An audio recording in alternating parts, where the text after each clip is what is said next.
What's going on, guys? Dan from SSG bringing you some Edison gameplay analysis here of a deck that I have been enjoying quite a bit. We have a Royal Tribute Turbo deck. This is similar to a deck I just posted on the channel. A couple minor changes of just from playtesting and changing things around. But if you want a more of an in-depth analysis of the deck profile itself, you can go and check that out. I'll probably link it down in the description below. But of course, we're combining Royal Tribute with Necro Valley to take our opponent's monsters out of their hand, and we're playing a very low monster count for that reason, so we don't discard any cards of our own. And the combo is just getting Royal Tribute down and getting rid of those monsters, and then us just having a big, fast clock into play that can just kill the opponent very quickly and end the game. We have, of course, 3 copies of Gear Town to combo with the Necro Valley, so we can Gear Town, then activate Necro Valley and Royal Tribute, so we can then have a big monster like Ancient Gear Galvatron Dragon in play to kill the opponent with once they are very low on resources. We also are playing Ancient Gear Beast, 3 copies. Card just excellent, does a lot of good work for this deck. A lot of times decks like this can struggle with floating monsters that kind of get value and opponents can really like start to stabilize. Ancient Gear Beast just gets rid of those Mystic Tomatoes, Shining Angels, Pyramid Turtles, Goblin Zombie effects, like anything like that that gives your opponent value. Just make sure you cut that off immediately and just go for a kill. Same goes for Warrior Lady. Card's excellent, but having the 2 Warrior Ladies in addition to the Ancient Gear Beast really adds a new dimension to this deck and really makes sure that you can get your monsters through and attack directly. 3 copies of Commandant for consistency. Want to add the Necro Valley to hand, but also just being a 21 beat stick with Necro Valley in play is very relevant.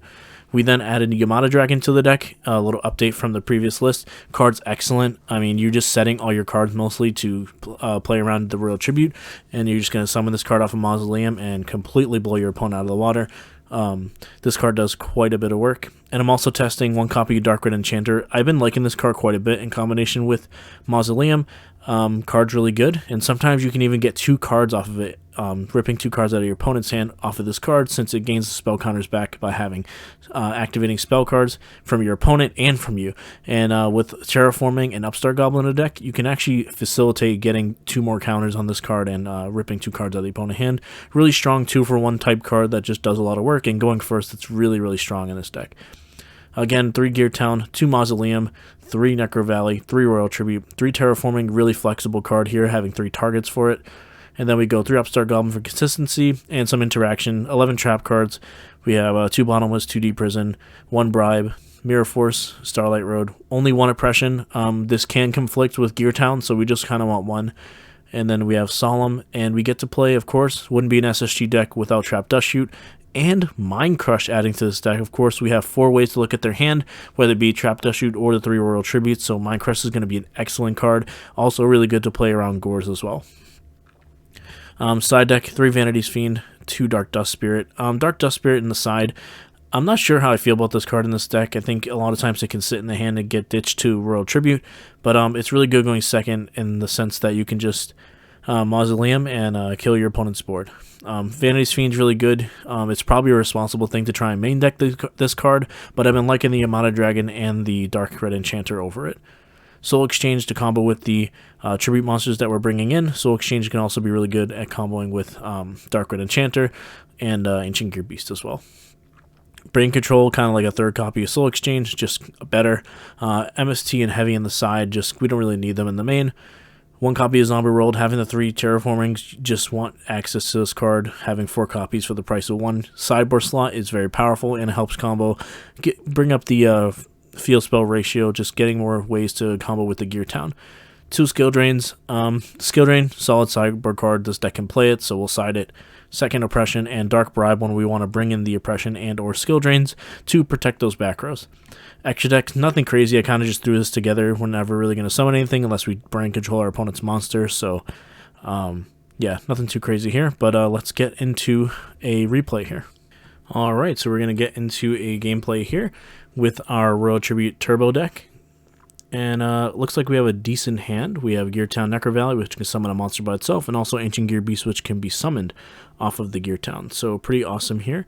And we're going to see what we got. Our opponent is going to set a monster, and we draw a Dark Bribe for turn. Pretty good. We can set all of our back rows now with ease, Solemn Judgment, and Dark Bribe protecting. But it looks like Ancient Gear Beast is going to come down and attack. And it's going to be a Raikou, so negating the Raikou's effect. Exactly what we want to be doing in this deck. I'm going to set some back rows here. So we got off to an early start. We have Gear Town with Necro Valley still in hand, so we could potentially summon more monsters. Our opponent's going to activate summon a DD Warrior Lady, and it looks like it's going to resolve. So, and interesting, no attack from the opponent there. That tells us a few things. Of course, they don't want to play into something like a Deep Prison or a Mirror Force, but draw of Terraforming for turn means we're going to be extremely aggressive in this spot because we're going to grab another copy of Gear Town, and Gear Town can sack Gear Town, go and grab a Galvatron Dragon out of the deck. Also thinning our deck in the process, and we're actually going to go for the Necro Valley as well, setting the Gear Town, setting the Necro Valley, sending Gear Town to graveyard, and going out for another Galvatron Dragon. This is a huge board state this early in the game on turn 2 for this format, especially with 3 back rows set. And we're going to attack into here. I think we're actually supposed to attack with the Galvatron Dragon in case there's they activate. Of course they're going to banish, but what are they going to do, right? And we'll see what happens here. As they do drop an Honest. So I think prioritizing the Ancient Gear Beast to keep in play is better than attacking with it, because they could be on fairies, looking back at it, with the Warrior Ladies, and Ancient Gear Beast is very strong in that matchup. Of course, they had a Raikou already as well, so they likely are on fairies, and I think we're supposed to attack with Gear Town, Galvatron, but no attack. We don't want to play into their big monster with Honest, and then we will attack a face down, and we get a Shining Angel. So now we know we're up against fairies, and we should have had the Ancient Gear Beast in play, but nonetheless, they're going to grab another copy of Warrior Lady. Now, there's only 2 Galvatron Dragons in this deck, so not a great spot facing down 2 Warrior Ladies here. This is kind of one of the problems that this deck can face, is when you run out of Galvatron Dragons. But they're going to set another monster. And we're in a peculiar position here, but we do draw Royal Tribute, and we are going to activate it because they have a big hand, and we can likely get multiple cards, and it looks like we end up taking their whole hand, so it's a 4 for 1, really. We reveal the Necro Valley to our opponent that we have in hand, and now they're under Necro Valley with little to no cards in hand, and we're going to attack into a Raikou, and now the Raikou does resolve, getting rid of the Galvatron Dragon. But those Warrior Ladies are going to do a lot to slow us down, as we need more win conditions to actually push through them here. I'm going to set that Deep Prison and go to defense, try and bait them into an attack. But this player was very good, and they didn't end up biting, so we draw a Gear Town for turn.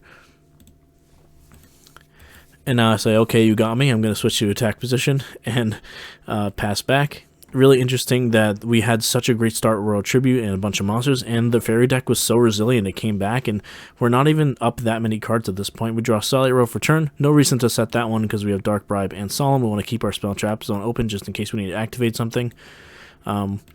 And no reason to push into these Warrior Ladies until we draw a Dark Red Enchanter, and we're going to normal summon the Dark Red Enchanter here because we really need to break through that wall. We're going to see what they have as a response, as we have Dark Bribe and Solemn Judgment to protect our play. Dark Red Enchanter is pretty strong in this spot, as we're going to get 2 counters, and the opponent lets it resolve, so we're going to activate the effect, remove 2 counters, discard a random card in the opponent's hand, and ends up being a Gorz, which is a really, really good hit, because that card can be very strong against us. But now we're just going to attack and try and get a 2 for 1 here. And yeah, they banish. So we did sacrifice a monster, so it's kind of a 2 for 2. But just getting that Warrior Lady out of the field is very valuable. And of course, the Gorz out of the graveyard as well. And we pass there, and now our opponent is going to attack. So this is exactly what I wanted. I wanted that Deep Prison to trade with one of the DD Warrior Ladies, and by making this aggressive play with Dark Red Enchanter, kind of baited them into doing that as our board was open. And now we do have a Gear Town that can follow up and put another threat into play. But we're going to see what they have, and they do pass. So now this is when we would Gear Town here. And pretty interesting play there, I think, with the Red Enchanter. We have a Oppression chained to the activation of Gear Town, but we are going to Dark Bribe in this spot. And they're going to chain Solemn, and I think this is worth fighting over. We chain Solemn as well. So big exchange here, and it's going to end up with us having a Galvatron Dragon coming out of the graveyard, which is extremely strong. Going ahead and attacking for 3k, putting them down to 600 as they have no Gorz. We don't have to play around it. We are going to flip Necro Valley here just in case they have some sort of freed draw or something like that. We want to cut that off, and now we have a 3k with Necro Valley in play.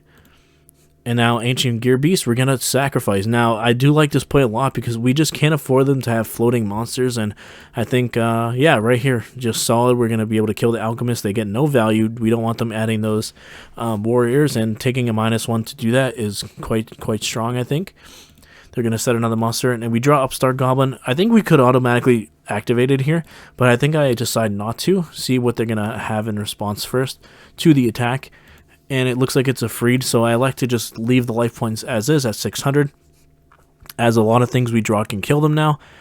And yeah, so we go into game 2. So the really good back and forth game, really sort of like manipulative play, I think from both sides with the two DD Warrior ladies, just kind of like looking for an answer. And here we go here into game 2. We have Royal Tribute Necro Valley with no monsters in hand, so pretty good start if our opponent can't get rid of all their cards, and they don't. So another copy of Royal Tribute added to the hand, and we're going to activate our Necro Valley here. Both players say it's okay, and we are going to set some cards and drop Royal Tribute. I don't want to set everything because we could just get Heavy Stormed on the follow-up, which is basically a Royal Tribute of their own. So let's just Royal Tribute, and then we'll see what our opponent is thinking about here. And it resolves, so then discarding all 4 again. So all 4 cards to the graveyard, extremely valuable, 4 for 1. But the thing is, we don't have a follow-up here. We're going to try and draw into something with an Upstart Goblin, and it's a Galvatron Dragon, so no good there. And they're going to flip Raikou, and look, they're kind of fighting back already, as like they're at 3 cards and we're only at 5. They're going to be able to kill one here. And it is going to be the Necro Valley, which makes a lot of sense. They knew that we have Royal Tribute in hand since we revealed it to them.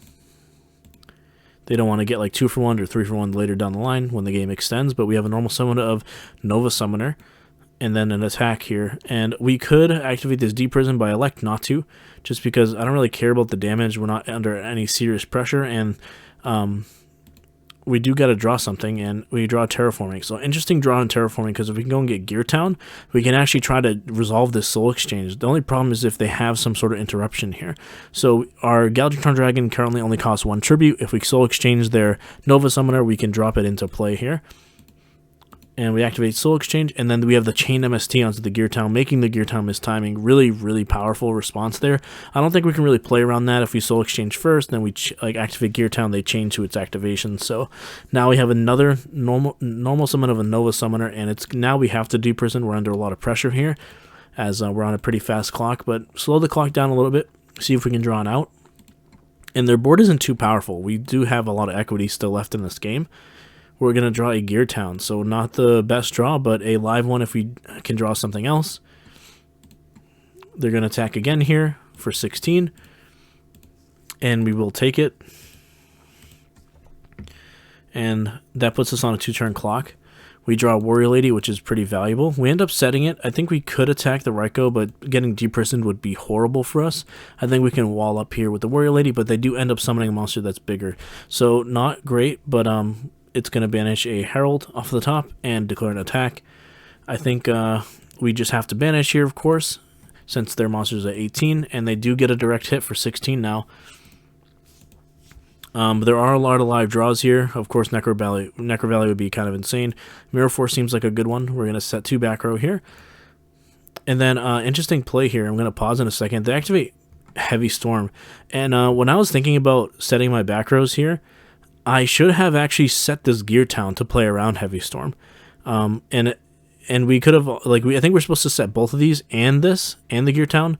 And if they have Heavy Storm, we actually can just, like, summon a Galvatron Dragon to protect us. And I think that's just a really interesting thing that, like, I should have seen. But unfortunately we didn't, and we end up dying here.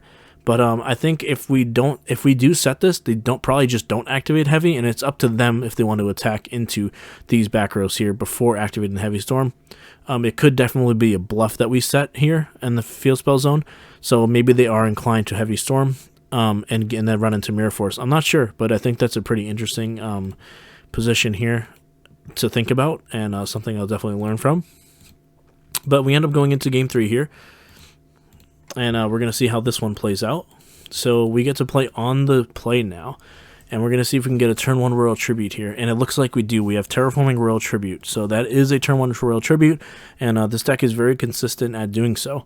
So we're going to grab the Necro Valley, and then of course we are going to go and set all of our cards that we can, which is all of them, because Mind Crush can play around Heavy Storm. We have to keep the MST in hand so that we can activate Mind Crush. We have to have a card in hand to do so. We misclicked on there, and then we are going to discard all of the cards in their hand, I'm pretty sure, except for Torrential. Okay, and we showed them MST. We don't set the MST because we want to Mind Crush here, and we just call Torrential. Like, why not? Let's just get another card out of their hand, and they have to show us the other card, which is a Shining Angel, which is actually a pretty good one in this position for them, because it can kind of like keep them alive and like keep their deck flowing.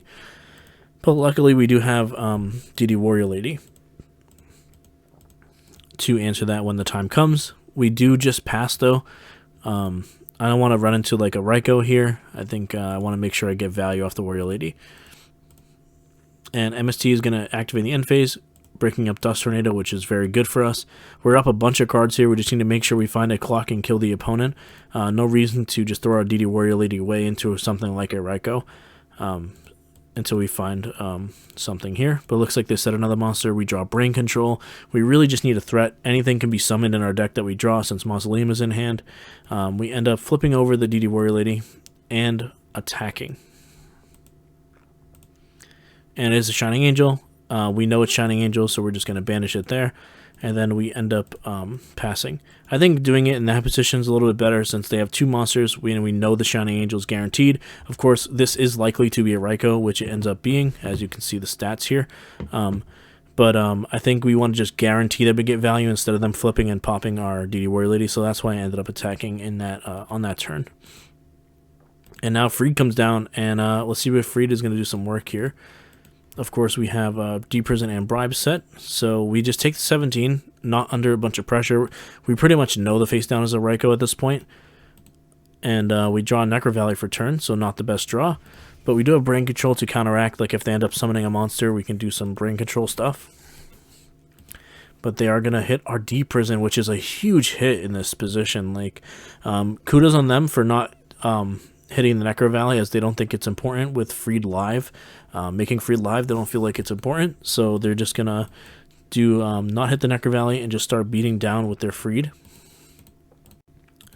Opponent checking out our graveyard a bunch, probably looking for a card like Torrential before normal summoning, and they do drop a Warrior Lady, and now we're in trouble, and we resolved the Royal Tribute for 4 in this game. And this just kind of shows how resilient the Fairy deck can be. I think it's one of the best decks in the format, but we still have a lot of chance in this game, as there are a lot of good draws that we could have. At 2900, we end up drawing Yamada Dragon. Now, this is insane. This is such an insane draw, as we get to Brain Control here, leave us at 2100. We're taking the Warrior Lady, of course, to make sure they have no board after this turn, playing a Necro Valley just to cycle it so that we can get an extra draw for Yamada Dragon, since we're going to be at such a low life total once we resolve this Mausoleum. And Mausoleum is going to activate, paying 2,000 to drop the Yamada Dragon into play. Such an insane draw.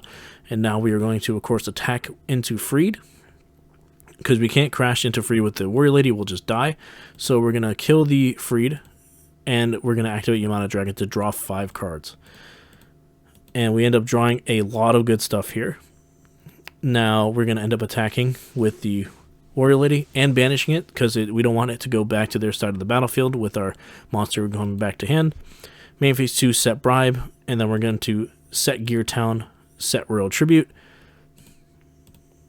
and go to hand with the Yamada Dragon. So we're at 100 life, and we're up a ton of cards. We just drew 5 off the Yamada Dragon's effect, and they're going to set 1 and pass. We draw a Commanded. Really strong draw here with Gear Town face down. So we're going to then flip Gear Town up. And our opponent changed Dust Tornado to make the Gear Town miss timing. That's one of the best ways to do it. When they activate Gear Town, just bam, get rid of it. MST Dust, do whatever you need to do to chain and make the card miss timing. We're of course going to chain Dark Bribe with them soloing cards. That extra draw does not matter. We're going to use Gear Town to normal summon our Ancient Gear Beast without tributing, and then we're going to command it to go search the Necro Valley. And this is when the game is like completely under control. We have the fast clock in play. They're at 58, and we're going to be able to go summon a Galvatron Dragon out of the deck from Gear Town. Flip up the Necro Valley just to play around anything you can. Of course, we're going to activate Royal Tribute here, discarding what could be a Gores, but they just show us Solemn Judgment, so we know their hand. We don't mind discarding the cards now as we're up so much, and we just want to not lose to Gores. So the Ancient Gear Beast comes in for 2k, and so doesn't the Galvatron Dragon, leaving them at 800. No brain control nonsense. Necro Valley's in play. There's not many draws live in their deck. They're gonna set. We know the back row is Solemn, so fairy decks don't play too much heavy defense position monsters that can be stopped by Ancient Gear Beast. So we're gonna attack with that first to make sure they don't have a Shining Angel or anything that gets value, and they do concede the game.